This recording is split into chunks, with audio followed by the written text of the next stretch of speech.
बिस्मिल्लाहिर्रहमानिर्रहीम। अस्सलाम वालेकुम। मैं Mohammad Shahbaz Faiz, Urdu teacher, learner house school Kota की तरफ से। बेटा, आज हमने जमात नहम का दूसरा सबक पढ़ना है, जिसका उन्वान है मिर्ज़ा गालिब के आदात व फ़साइल। इनके मुसन्निफ़ हैं अल्ताफ़ सनहाली। मौलाना अल्ताफ़ सनहाली 1837 में पैदा हुए और 1914 में इन्होंने वफ़ात पाई। अल्ताफ़ सनहाली पानीपत में पैदा हुए। मुख्तसर सवाल या मारूज़ी के तौर पर पूछा जा सकता है कि अल्ताफ़ सनहाली कहाँ पैदा हुए। उनके अजदाद यानी बाप दादा गयासुद्दीन बलबन के ज़माने में हिंदुस्तान आए। गयासुद्दीन बलबन एक सुल्तान हैं, बादशाह गुजरे हैं।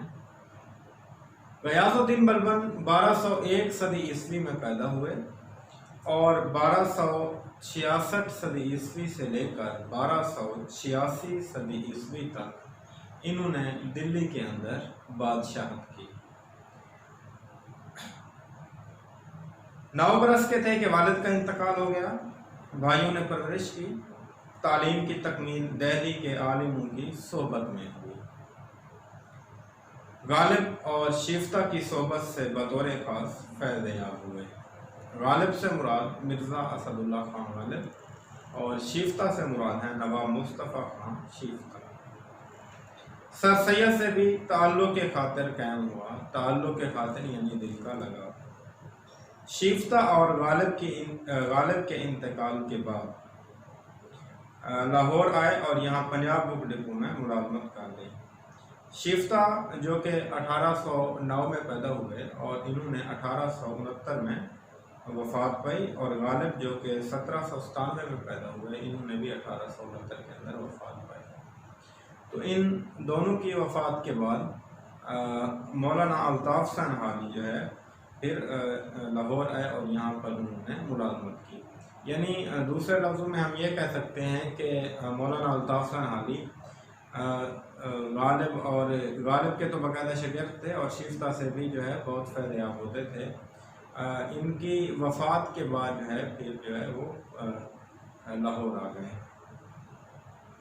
यहीं वो अंग्रेज़ी अदबियात से मुतारिफ़ हुए। जदीद तर्ज़ की नज़में लिखी। जदीद तर्ज़ की यानी नए अंदाज़ की। और उर्दू शायरी की इस्लाह का बीड़ा उठाया। बीड़ा उठाना यानी ज़िम्मा लेना। 1887 में सरकार हैदराबाद से 100 रुपया माहवार वजीफ़ा मुकर्रर हो गया तो मुलाजमत तर्क करके बाकी उम्र तसनीफ़ व तालीफ़ में बसर कर दी। तसनीफ़ व तालीफ़, तसनीफ़ यानी किसी मुसन्निफ़ की लिखी हुई किताब और तालीफ़ ऐसी किताब होती है जो कोई मुसन्निफ़ दूसरे मुसन्निफ़ीन का फ़न पारा इकट्ठा करके उनका मवाद इकट्ठा करके जब एक तरतीब देता है, शाये करवाता है, तो वो जो है उसकी तालीफ़ होती है। इसके बाद असलूब बयान है, यहाँ पर निशान लगा लेंगे। हाल ही के असलूब बयान की सबसे नुमायाँ खूबी मुद्दा निगारी है। मुद्दा निगारी यानी आरज़ू निगारी, यानी अपना मकसद क्या है जो है ना, अपने मकसद को मद्देनज़र रखना और वो जो है कारी तक पहुँचाना।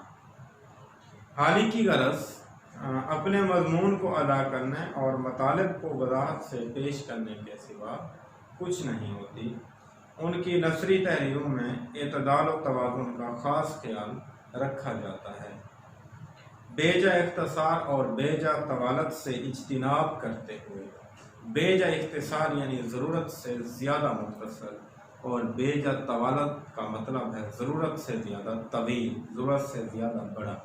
तो उनकी जो नसरी तहरीरें हैं ना तो वो इतनी मुख्तसर होती हैं कि समझना है और ना ही इतनी ज़्यादा तवील होती हैं कि बात कम हो लेकिन उसके अंदर जो है तवालत ज़्यादा हो।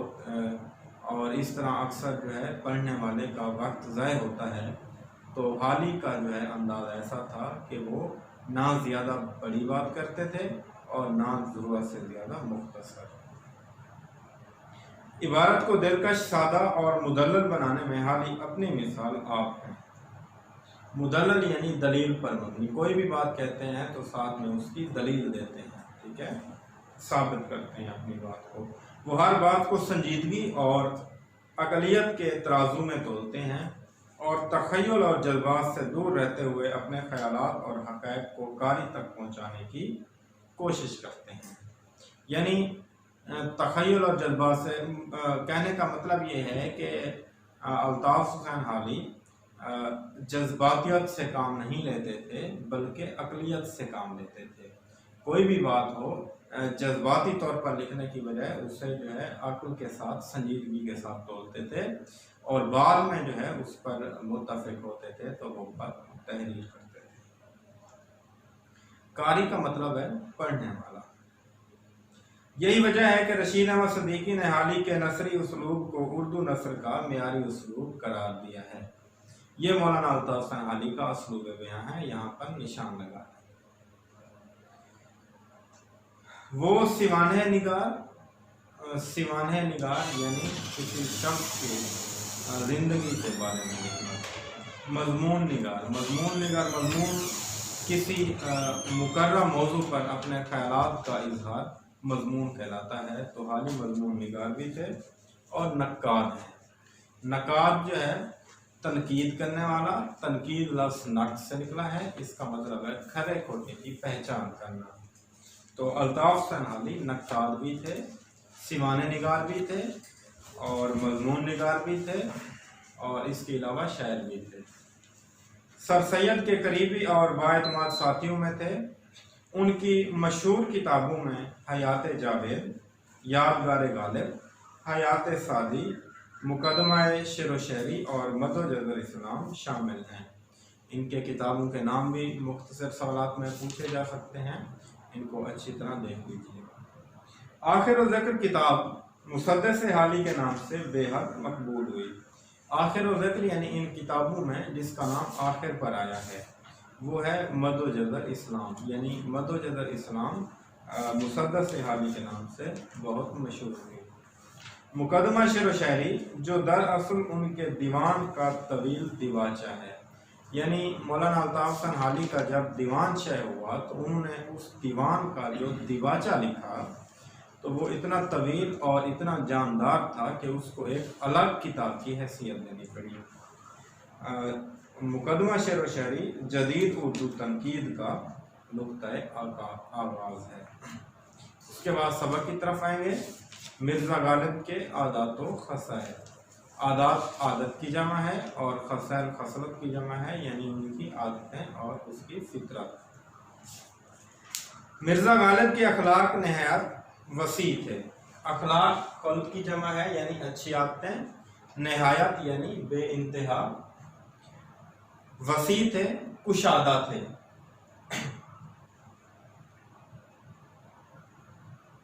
वो हर शख्स से जो उनसे मिलने जाता था बहुत कुशादा पेशानी से मिलते थे। कुशादा पेशानी यानी हंसमुख, अच्छे अखलाक से। जो शख्स एक दफ़ा उनसे मिलता उसे हमेशा मिलने का इश्तियाक रहता था। इश्तियाक यानी शौक।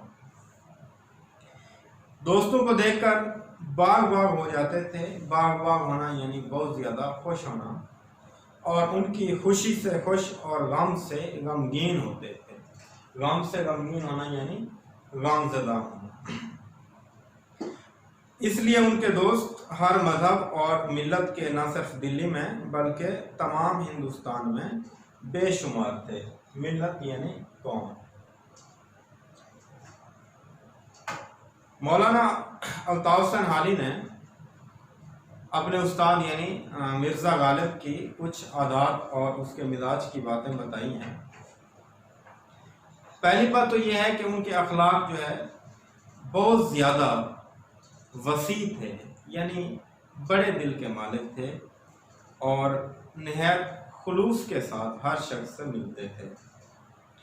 और गालिब की तबीयत यूँ थी कि अगर उसका कोई दोस्त परेशान होता तो गालिब उसको देखकर परेशान हो जाते थे, और अगर कोई दोस्त खुश होता तो गालिब उसकी खुशी को अपनी खुशी महसूस करते थे। और ये एक बहुत बड़ी बात है, क्योंकि अक्सर यूँ देखा जाता है कुछ दोस्त ऐसे भी होते हैं जो कि खालिस दोस्त नहीं होते, मुखलिस दोस्त नहीं होते।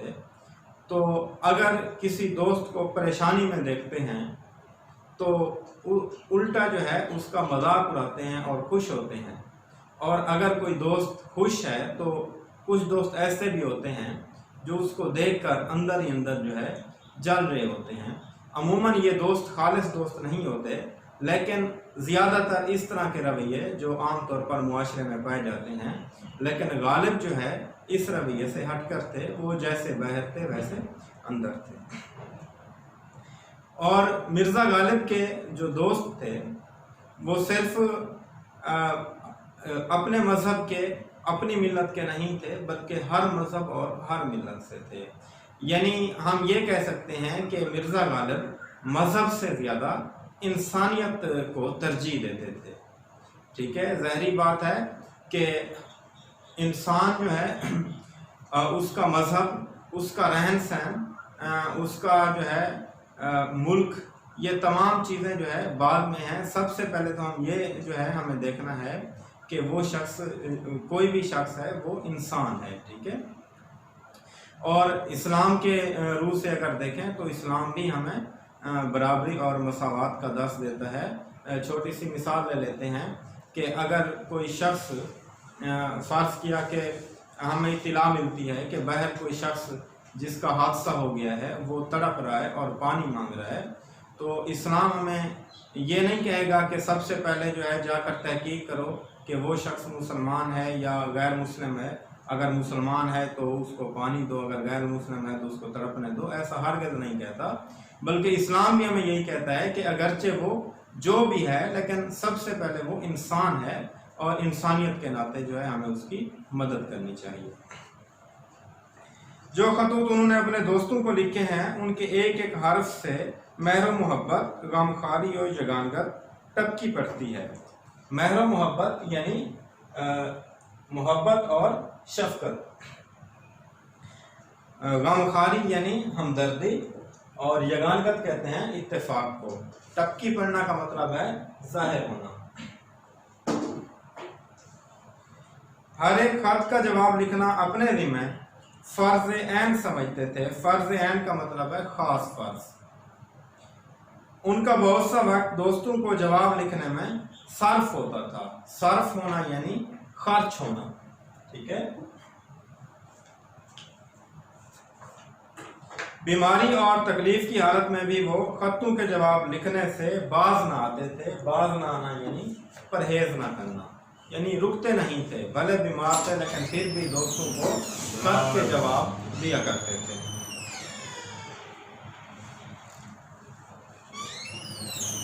वो दोस्तों की फरमाइशों से कभी तांगदिल ना होते थे।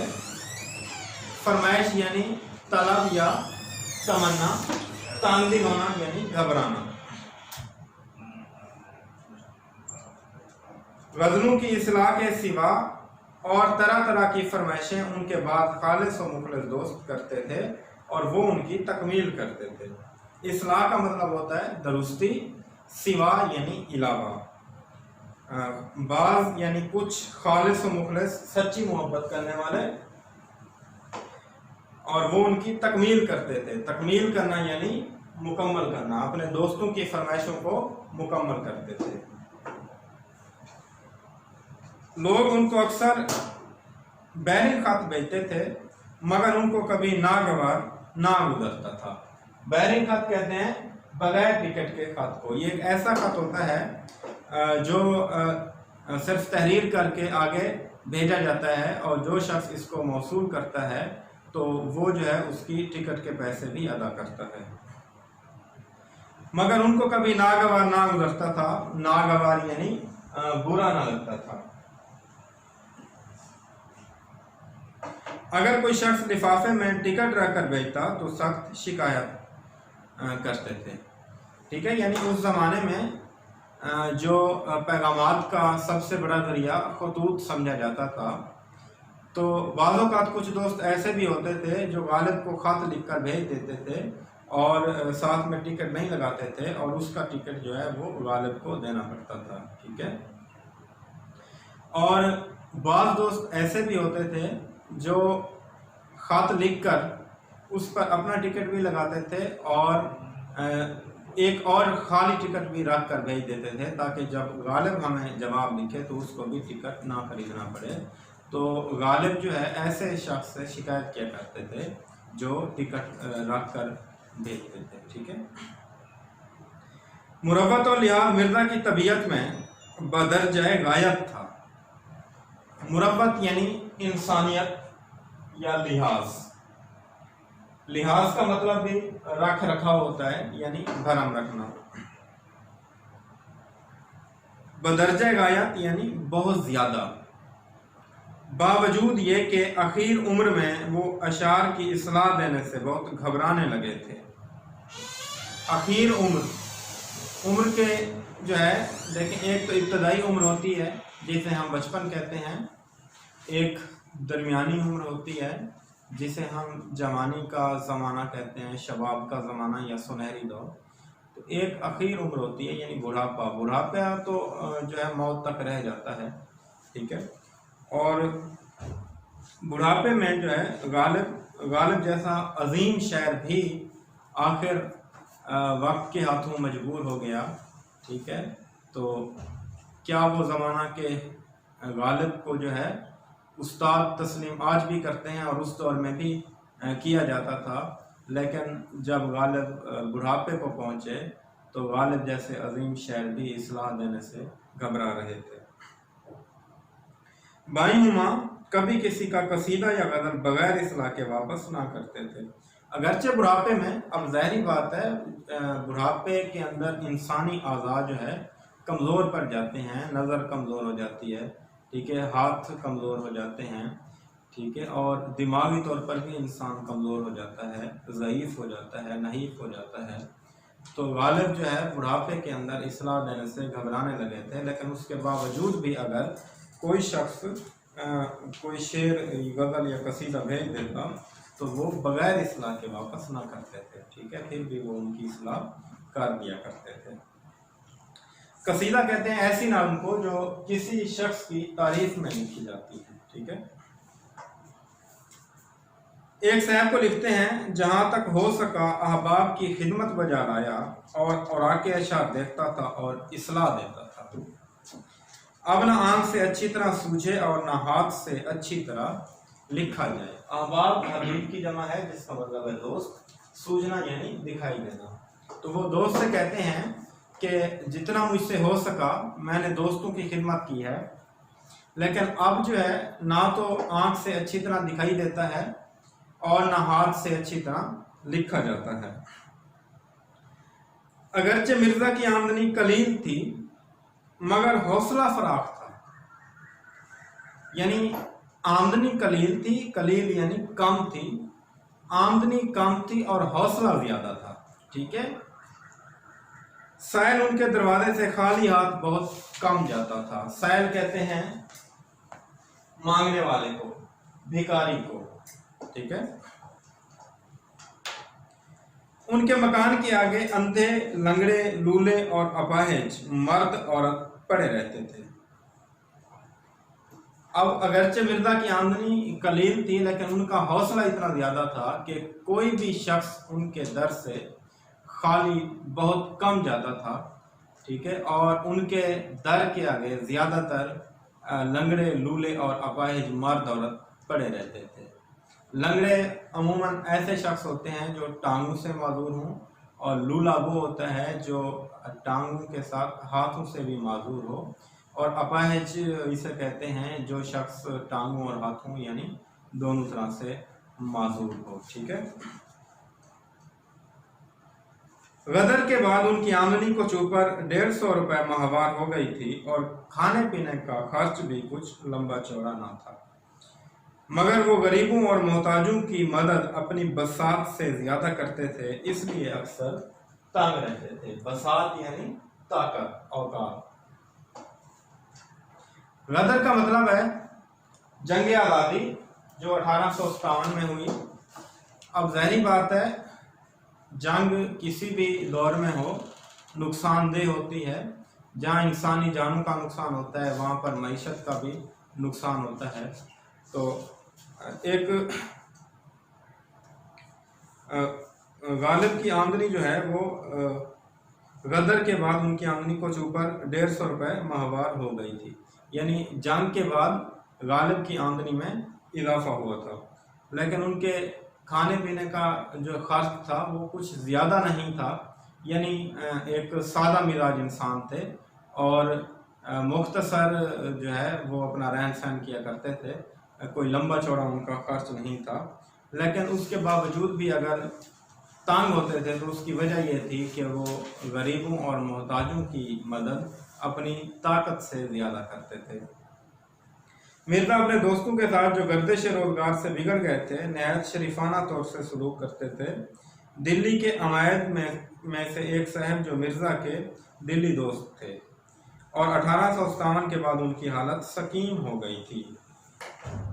अमायद अमीर की जमा है, इसका मतलब है मुअज़्ज़िज़ लोग, और दिल्ली दोस्त,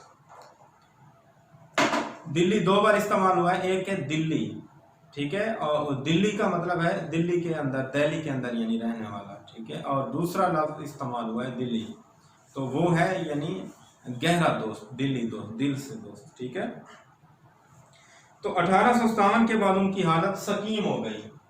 सकीम यानी खराब। तो अभी मैं बता रहा था कि जंग से जो है जो नुकसान होते हैं, जानों के साथ साथ माली नुकसान भी होते हैं। तो गालिब के दोस्त जो जंग से पहले उनकी हालत बहुत अच्छी थी, उनका रहन सहन भी काफ़ी कुशादा था, लेकिन जंग के बाद उनकी हालत खराब हो गई, ठीक है। एक रोज छींट का सरगम पहने हुए मिर्जा से मिलने आए। मिर्जा ने कभी उनको मालीदा या जामावार वगैरह चुगों के सिवा ऐसा हकीर कपड़ा पहने नहीं देखा था। छींट का फरगल उनके बदन पर देखकर दिल भर आया। दिल भर आना यानी दुखी हो जाना या गमगीन हो जाना। उनसे पूछा, ये छींट आपने कहाँ से ली? मुझे इसकी वज़ह बहुत भली मालूम होती है। वज़ह यानी शक्ल सूरत, भली मालूम होती है, अच्छी मालूम होती है, और मुझे भी फरगल के लिए ये छींट मंगवा दें। उन्होंने कहा, यह फरगल आज ही बनकर आया है, मैंने इसी वक्त इसको पहना है, अगर आपको पसंद है तो यही हाजिर है। मिर्जा ने कहा, जी तो यही चाहता है कि इसी वक्त आपसे छीन कर पहन लूं, मगर जाड़ा शिद्दत से पड़ रहा है, आप यहाँ से मकान तक क्या पहन कर जाएंगे?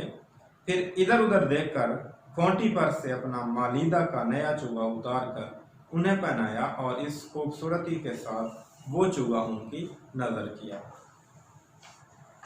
छींट यानी हल्का कपड़ा, मालीदा कीमती, जामावार फूलदार, हकीर यानी घटिया या अदना, फरगल चूगा, वूजा शक्ल सूरत, जाड़ा सर्दी।